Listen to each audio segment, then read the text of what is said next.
So here's the thing. We do not monetize our videos. That means that everything from attracting viewers to our videos to making the money off of them is left up to us. Why don't you do us a favor and tell your friends and family about our channel? Cause we're sure that they know someone that will love our content. And since you're here, make sure you buy us a coffee at the link below. Each coffee prop donates $3 to this channel, and all the money donated will go towards content on and off of this channel.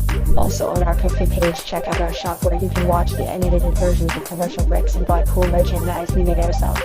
Mostly. And if that's not enough, what if we told you that those who gave to the channel will get a mention at the end of each video? So visit the link below and help support this channel through the power of a cup of coffee. And to those already donating, thank you for supporting the channel. And with that, let's begin.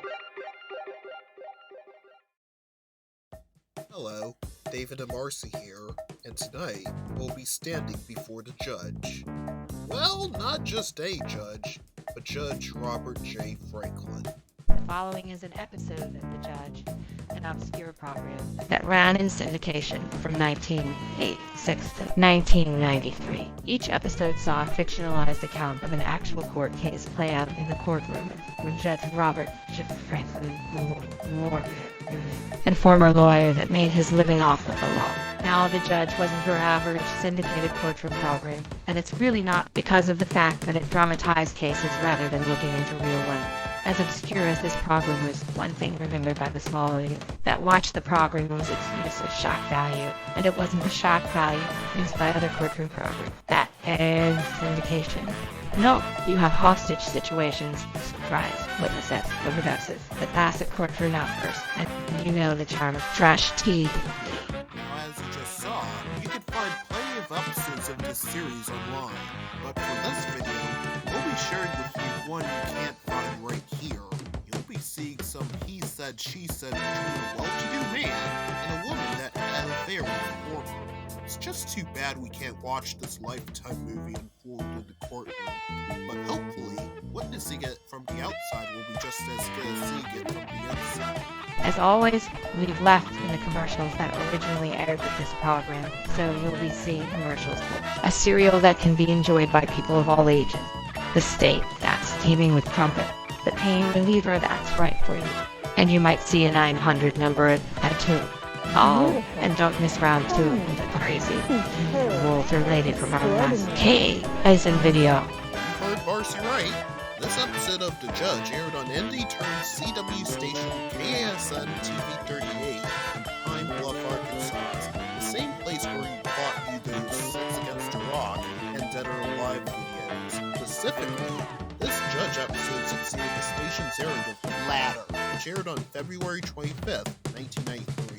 And if you'd like to watch those videos, you can click the card to the right of the screen. And if you're hungry for more courtroom drama, why don't you check out this brief clip of the People's Court episode the recorder left in. It sees... If I don't get to the West Coast looks by like you're tonight, gonna have to experience that clip for yourself, because it's time to stand before Judge Robert J. Mr. Silver, in Franklin. light of the fact that you've already admitted having the affair, I think it would be a very... Affair? I only spent one night with her, for God's sake. Jonathan, your blood pressure. I know. I'm just tired of fighting these phony lawsuits. Phony, Jonathan? You get me pregnant, I lose my job, then you run back to your wife? You're the phony, Jonathan. Just keep it up, Sharon, and you won't be able to find a job anywhere in this town. You can't threaten me anymore. Not after what you did.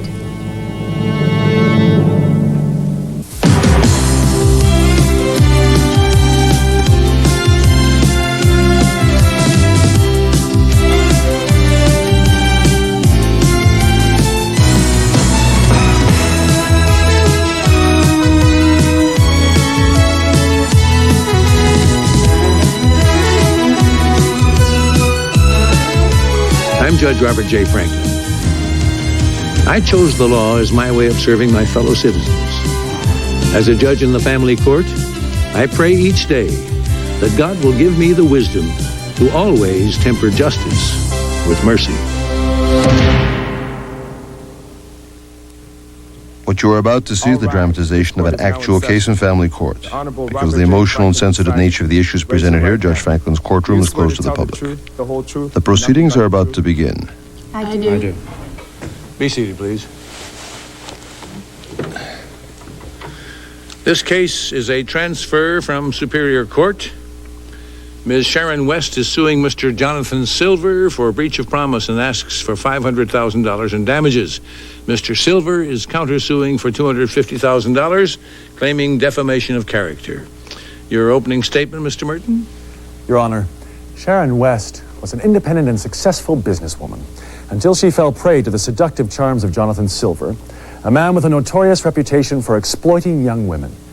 During the course of their relationship, Mr. Silver repeatedly expressed his intentions to divorce his wife and to marry Ms. West. But when Ms. West became pregnant by Mr. Silver, he suddenly revealed his true colors. He threatened and harassed her into getting an abortion against her will. Then he not only abandoned her, he went so far as to have her fired from her job to put more distance between them. Your Honor, this callous and manipulative man must pay for his broken promises, as well as the broken lives of my client and her aborted child. Thank you. Thank you, Mr. Merton. Mr. Thomas? Your Honor, it would be an understatement to call the plaintiff a liar and a scheming opportunist. Mr. Silver did spend one evening with Ms. West during a brief period of marital difficulty, but there was never any relationship or a promise of marriage. And he certainly didn't impregnate her or ask her to get an abortion. On the contrary, Mr. Silver didn't even know about the abortion or the pregnancy until the plaintiff filed this suit.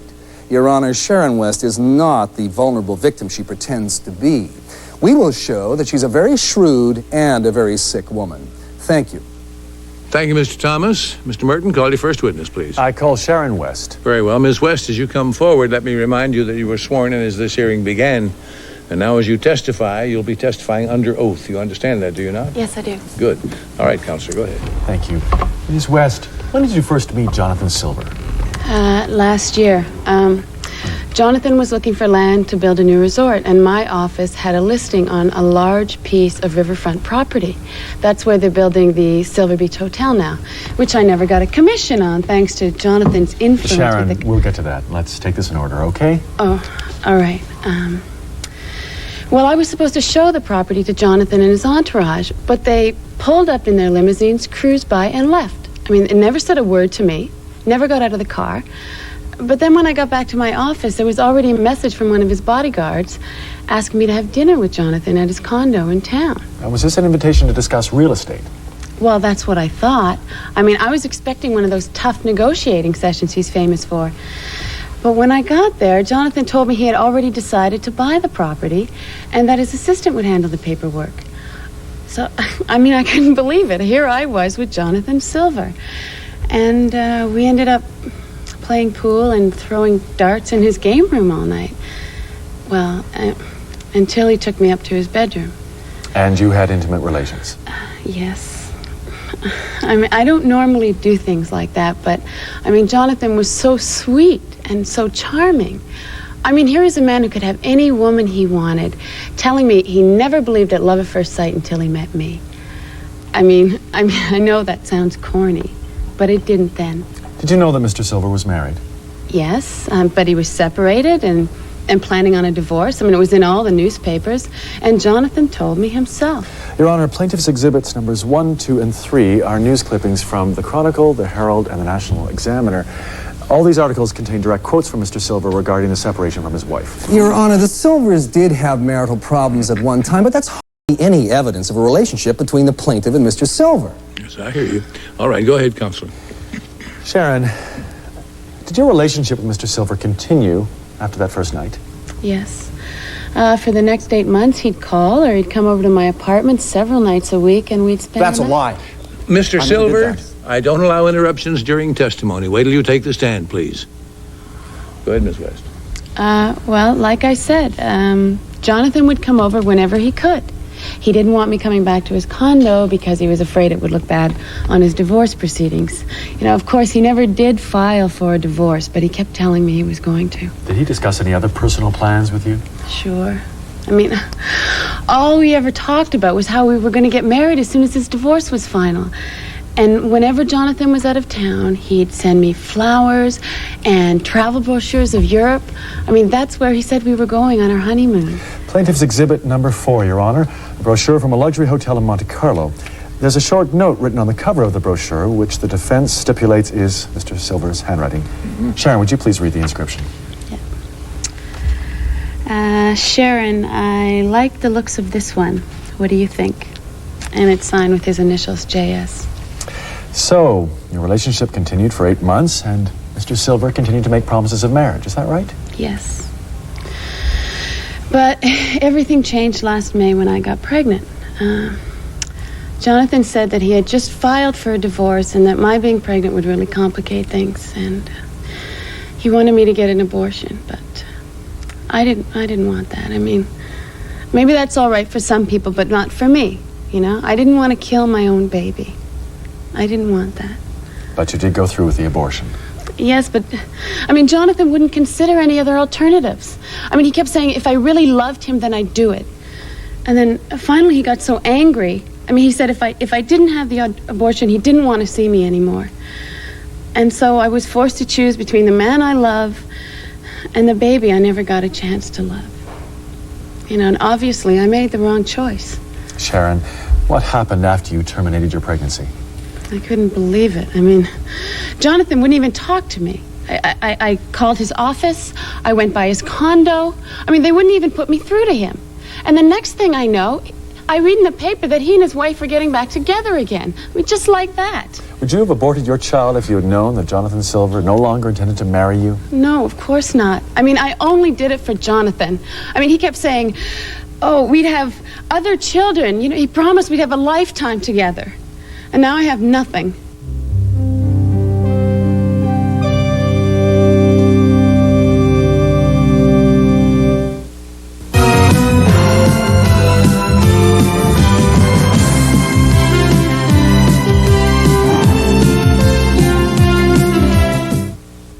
Do you know what you need to know about managing your money? Take the Wall Street Journal Personal Finance Test and find out. Are you wasting money by buying a car rather than leasing it? Are there drawbacks to refinancing a loan at a lower rate? When can you throw away old tax returns? You'll find the answers in this free book, The Wall Street Journal Guide to Understanding Personal Finance. The guide is filled with information, from financing your new car to refinancing your home. There's even information on how to lower your taxes. It's yours free when you subscribe to The Wall Street Journal. Every business day, The Wall Street Journal gives you the news, analysis, and insights you need to make the right decisions for your business, your career, your future. Subscribe now to The Wall Street Journal. Get 13 weeks of the Journal for $37, over 20% off the newsstand price, and your free copy of The Guide to Personal Finance. Call 800-535-3200. That's 800-535-3200. If you could look into your future, what would you like to know? Where am I going to raise my family? Will I be rich and famous someday? Will I sell my house? Have you ever wished that you could see into the future, just to see what opportunities or changes lie ahead? Now you can experience the positive sensation of exploring your future with a live, private psychic reading. And you can do it right from your own home just by calling the Psychic Connection. This is not a computer service. This is a unique and rewarding experience where you'll speak live, one-on-one, with a true professional psychic. Psychics are gifted, caring individuals whose ability to accurately describe your future will astound you. I really enjoyed the reading. It was fun. It was fascinating. Amazing. It was scary how accurate she was. It was the best. It's a fascinating experience that you'll remember for a lifetime. Call the Psychic Connection now and discover what tomorrow will bring. $3.99 per minute, 18 years and older only, please. One last question, Sharon. Are you still working for the Prestige Realty Company? No. Several weeks after my abortion, my boss calls me into his office and he fires me. And when I asked him why, he showed me a letter that Jonathan had written. Plaintiff's exhibits numbers 5 and 6, Your Honor. A corroborating affidavit from Robert Dean, manager of Prestige Realty, and a copy of the letter that he received from Jonathan Silver. Sharon, please read us the letter. Dear Mr. Dean, I regret to inform you that Silver Industries and its subsidiaries will not conduct any further business with Prestige Realty as long as your company employs Ms. Sharon West. Miss West is rude, unprofessional, and I suspect mentally unbalanced. To avoid any adverse publicity for either of us, I will have nothing further to say on the matter. Sincerely, Jonathan Silver. I have no further questions, Your Honor. Your witness, Mr. Thomas. Ms. West, I have a copy of Mr. Silver's daily appointments calendar for the 8 months in question. Now, Now, if you look through this, you'll see that Mr. Silver attended various business dinners, social functions, charity events, etc., almost every evening. So when exactly did he find the time to visit with you? Can you give us some specific dates? No, I mean, I don't remember specific dates, Mr. Thomas. I mean, if I had known it was going to come to this, I would have kept a calendar myself. So you have no witnesses, no evidence? No, just a minute. I mean, just because Jonathan may have attended some of these things, it doesn't mean he didn't come to my place afterwards, because he did. Well, now, I had a hard time finding anyone who would consider themselves a personal friend or acquaintance of yours. You're pretty much of a loner, I guess, hmm? Well, I don't have an active social life, if that's what you mean.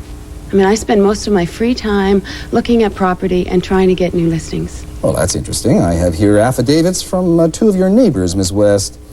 Now, according to your neighbors, you entertained several different male companions in your apartment during the same period that you claim to have been so exclusively in love with Mr. Silver.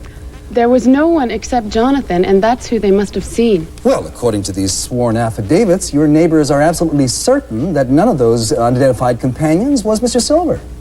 Well, maybe they saw me with some friends or some clients or something. Oh, do you always bring your clients back to your apartment at night? No. Do you know what I think, Miss West? I think you spent one night with Mr. Silver and then created this affair when you became pregnant by someone else. Someone who did not have Mr. Silver's wealth. Someone whose name you probably didn't even know. Someone you probably picked up in a bar. Objection, Your Honor. Counsel is badgering the witness with these wild and speculative accusations. Yes, the objection is sustained. Just ask the questions, please, Mr. Thomas. Yes, Your Honor. Miss West, isn't it a fact that Mr. Silver sent your employer that letter after you had harassed him and his staff about your pregnancy? Harassed? I mean, since when is it harassment to expect a man to show some concern for the child he fathered? Oh, now, Miss West, you have no proof to indicate that Mr. Silver was the father of your child. Just your rantings and ravings, like those telephone calls to his office, and like this one letter you sent to him in June of last year. I only wrote that because he wouldn't take my calls. Well, let me read you one or two of the more coherent sentences in this letter, Miss West. I know you love me, even if you don't know it yourself. I don't want to go to the newspapers and tell them that you got me pregnant, but if that's what it takes to get you, I'll do it. I'll do whatever it takes. Tell me, Miss West, does that sound like a love letter or the ramblings of a confused and obsessed woman? I told you I was upset. I mean, he wouldn't talk to me. He wouldn't see me. That's right. He hadn't seen you until that one evening that you spent together. You fantasized that there was more between you. You fabricated this entire relationship, No, didn't you're you? twisting my words. You're turning this into a fantasy. The facts speak for themselves, Miss West. I have no further questions, Your Honor. You may step down, Ms. West. Thank you very much. Mr. Merton, have you anything further? No, Your Honor. The plaintiff rests. Very well, Mr. Thomas. Call your first witness, please. I call Jonathan Silver. Very well, sir. Mr. Silver, let me remind you as well as you come forward that you were sworn in as this hearing began, and now as you testify, you'll be testifying under oath. You understand that? Yes, sir. Good. All right, Counselor, proceed. Mr. Silver, is there any truth to Ms. West's allegation that the two of you were having a long-term relationship or that there was any promise of marriage? No, there's absolutely no truth to that fantasy of hers. Would you please tell the court the nature of your association with the plaintiff? Well, it's really quite simple. I was separated from my wife, living alone in town. I met an attractive woman and invited her home for the evening. She spent the night, and then the next morning we said our goodbyes. So you only met her for that one evening? That's right. But she did call my office every day for 2 weeks. But nevertheless, I had no interest in speaking to her again. So you found her very attractive. You spent one whole night with her, and yet you didn't want to see her again. Why is that? Why not? Because she was strange. At first, I took her calls to be polite. But then she started telling me about these dreams she kept having, about us getting married. And no matter how much I tried to dissuade her, she insisted that her dreams always come true. So I just stopped taking her calls. So you never went to her apartment, you never told her you were getting a divorce, and you never told her to get an abortion? No, those were all lies. I never even spoke to her again after those first 2 weeks. You're just saying that because she's here. He only went back to you because of your children. That's enough, Ms. West. Just please keep quiet during testimony. Now sit down there, please. Mr. Thomas, go ahead. Mr. Silver, the plaintiff alleges that you sent her a brochure on a Monte Carlo hotel because you were considering it for your alleged honeymoon. Is that true? No. You see, the evening we were together, I happened to mention that I was interested in buying some property in the Mediterranean. She said she'd love to see something about the property out of professional curiosity. So the next day, I picked up a brochure at my office and sent it over to her. All right, we've seen the letter that Miss West sent you in June. Did you receive any other letters? Well, yes, she sent several to my wife at our home in Windsor Hills, but unfortunately Barbara threw them away. Would you tell us about those letters, please? Objection, Your Honor. These alleged letters have not been entered as evidence. Did you see these letters, Mr. Silver? No, after I moved back home, my wife told me about them. Then we'll let her testify about them.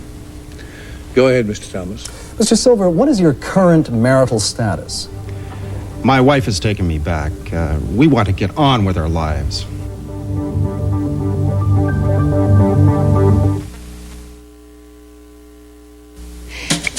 I must have been distracted at the store, because when I got home, I realized the cereal I bought was multi-grain Cheerios. I'm thinking, multi-grain? What's that? Seems it's 4 different kinds of O's. Each one is a different grain, a different taste. It's delicious. It's healthy, but not boring. I like it. The multi-good taste of multi-grain Cheerios. Discover it for yourself. The next morning I get up, the box is empty. The kids discovered it. Wouldn't you love hair this healthy and shiny? Mine wasn't always so healthy. Then I found Pantene's Pro-V. Pro-V is the combined shampoo and conditioner with Pantene's Pro-Vitamin formula. The Pro-Vitamins go deep into your hair, improving it right down to the tips, making it so healthy and so shiny. Pantene Pro-V for hair so healthy it shines. Try it. You'll see. Beautiful, charming, superb, extraordinary, handsome, elegant. It's the new Regency series by Jim Walter Homes. Spacious designer homes to build on your property to any of 3 levels of completion, up to 90% finished, 10% APR fixed rate financing. Take a new look at new homes. Stop by a Jim Walter Model Home Center or call our toll-free 800 number. Come on to Louisiana, take a ride with me. There's a year-long Mardi Gras you've got to see. We're gonna drift on down the old bayou, from Shreveport down to Lake Calcasieu. Folks get together, dance the Fido-Do. Seafood's flowing wherever you go. They party in New Orleans like a hurricane, with umbrellas and a quarter when there ain't no rain. We're really cooking. We're cooking up fun for you. This is Taylor's Used Cars at the corner of Roosevelt and Main Street. And at Taylor's Used Cars, they make you a promise. If you have the down payment, you have the car. It's that simple. And they don't care what your credit looks like. Slow credit, bad credit, no credit. You've got the credit at Taylor's Used Cars, and that's instant financing. So come by and look at our fine selection. And while you're here, shake hands with the boss. He's always here, and he'll be glad to help you in any way he can. We have the right car waiting for you at Taylor's Used Cars. CPI is clearing out thousands of quality quartz watches direct to the public. Not $79, not $49. All watches are just $10 each. Select from designer, sport, dress, and accessory watches for the whole family. This sale is open to the public. Admission is free. Dealers welcome. Factory authorized sale extension. Tuesday, February 23rd through Saturday, February 27th, 8 a.m. till 8 p.m. daily at the Holiday Inn, 2 Convention Center Plaza in Pine Bluff, and the Ramada Inn, 218 Park Street in Hot Springs. Dieters have different needs, so Accutrim made different formulas. My appetite was humongous before Accutrim Maximum Strength. I would lose my willpower after 3 p.m. until late day. If it weren't for 16 Hour, I'd eat all day and all night. Accutrim, one is right for you. You may proceed, Mr. Merton. Thank you. Mr. Silver, would you mind telling us what prompted your marital separation last year? Objection, that's irrelevant. Your Honor, if you'll allow me to continue, I can show direct relevance. Overruled. Answer the question, please, Mr. Silver. Well, there are several factors that led to our separation, but I think you're referring to the affair I had with my children's nanny. It was foolish. I'm not proud of it. And this affair only came to light after you had fired the young woman and she filed a paternity suit against you, correct? Yes, but I took full responsibility for that. It didn't even go to court. Well, you really didn't have much choice in the matter, did you? Which is why you handled it so differently with Sharon West. You promised to marry her and talked her into getting an abortion so you wouldn't have to pay. No! Look, she heard about that paternity suit. She's made this to look like it was the same thing. Well, if she wanted paternity money from you, why in the world would she go through with an abortion? because it wasn't my child. I didn't get her pregnant. Oh, yes, of course. That's right. She fantasized all this. Still, there's one thing I don't understand, Mr. Silver. That brochure from the Monte Carlo Hotel. You claim that you sent it to her because you were thinking of buying the property, as opposed to leading her on about a honeymoon. And yet the note that you wrote Ms. West on that brochure clearly asks for her advice. Now, why would you seek the advice of a local real estate agent about a multi-million-dollar piece of property halfway around the world? Maybe I used a poor choice of words, but I wasn't asking for her advice. I just sent it to her because she asked for it. How nice. You take time out of your busy schedule to send personally inscribed brochures to a woman who you consider to be strange and mentally unbalanced. Another poor choice of words, perhaps. Nothing further, Your Honor. You may step down, Mr. Silver. Thank you very much. Mr. Thomas, have you another witness? I call Barbara Silver, Your Honor. Very well, sir. Mrs. Silver, as you come forward, let me remind you, too, that you were sworn in as this hearing began, and now you're about to testify under oath. You understand that, do you? Yes, Your Honor. Good. All right, Counselor. Mrs. Silver, did you receive any correspondence from Sharon West last summer? Yes, she sent me 3 letters. Would you describe those letters, please? Yes, they were very bizarre. The first one I got had a dead fly in it, and in her letter she kept comparing me to a spider, saying that I had trapped Jonathan in my web and that he wouldn't be free unless I divorced him. And then she said Jonathan wanted to marry her but didn't know it because he was trapped in my web. It just went on and on like that. Then you received another letter. Yes, a week later. It was about how I was too old for Jonathan. Too old and too unattractive.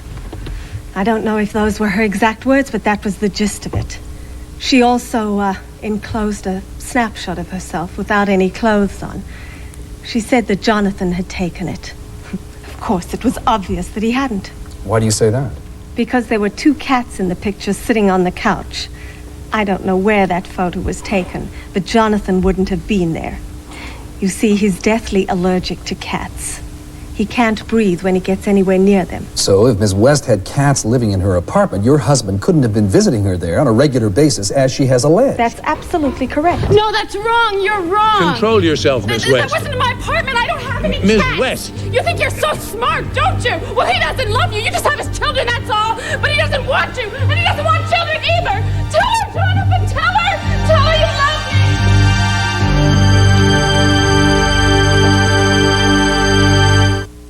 It was always a great magazine, but it was sometimes a safe magazine. TV Guide's not safe anymore.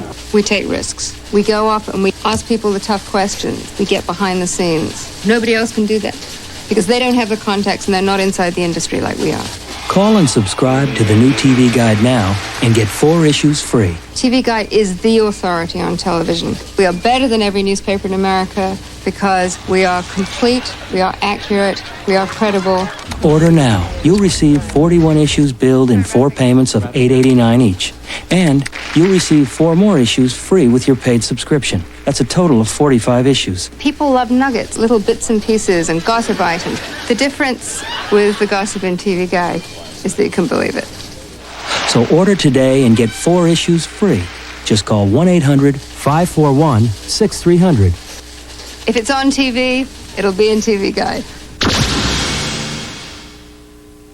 Kathy, I met the man of my dreams, just like they told me. Did you hear? I got the raise. The Psychic Counselors of America said it would happen. It's the best thing I've ever done for myself. Here's their number. Kathy, they're incredible. Call now, 1-900-933-1000, only $3.49 per minute. You will speak with an experienced psychic in confidence. Find the secrets to a more successful life. Call 1-900-933-1000. It's only $3.49 per minute. You must be over 18 to call. Next time on The Judge. You knew who my son was. You arrested him to get back at me. Your son had coke on him.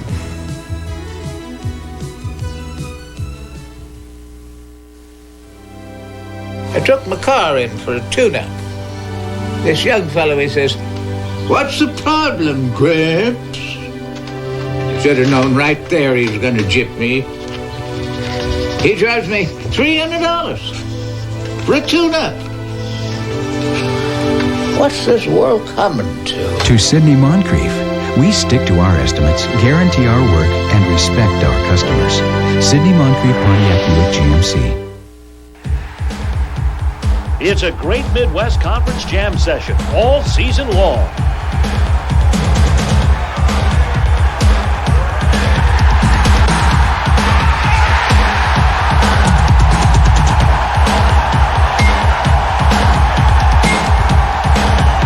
Catch all the high-flying action right here for Great Midwest College basketball action.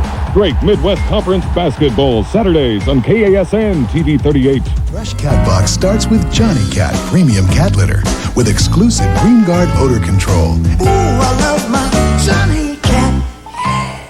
Curel's therapeutic formula heals and replenishes dry skin by helping skin retain its own natural moisture. Dermatologist recommended. Curel Therapeutic Moisturizing Lotion.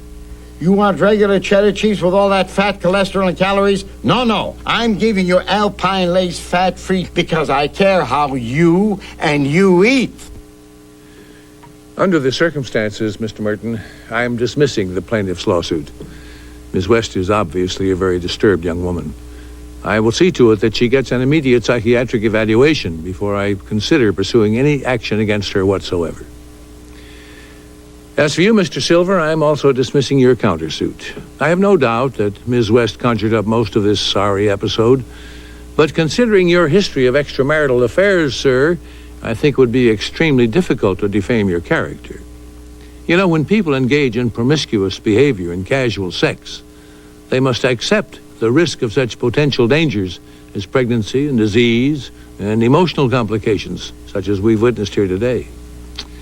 You seem, Mr. and Mrs. Silver, to be working out some of your differences, but I sincerely believe you could benefit from marriage counseling. Staying together requires a commitment to marriage. A commitment, Mr. Silver. And one of the best ways to achieve that commitment is to be good to each other.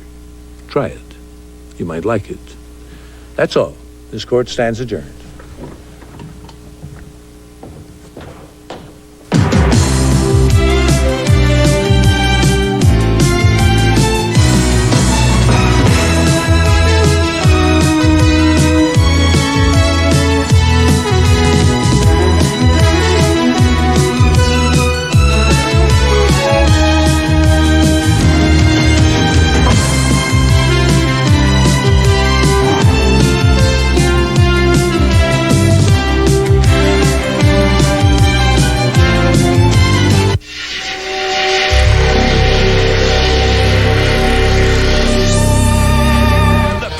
Weekend. Drop in on some friends and catch the WWF superstars. Now that's perfect. On KASN-TV 38. This is the plaintiff, Eric Ziv, a limousine driver. He claims that the defendant, his former employer, wrongfully withheld his wages after he was unable to collect a fee from a customer on New Year's Eve. He maintains he was held up at gunpoint that night and forced to drive his party around all evening. He's suing for $550. This is the defendant, Simi Ben Nathan, owner of the limousine company. She says the plaintiff was under specific orders to only allow a customer into a limousine after he had collected the fare. And if he had problems, he should have called her or the police. She's accused of withholding wages.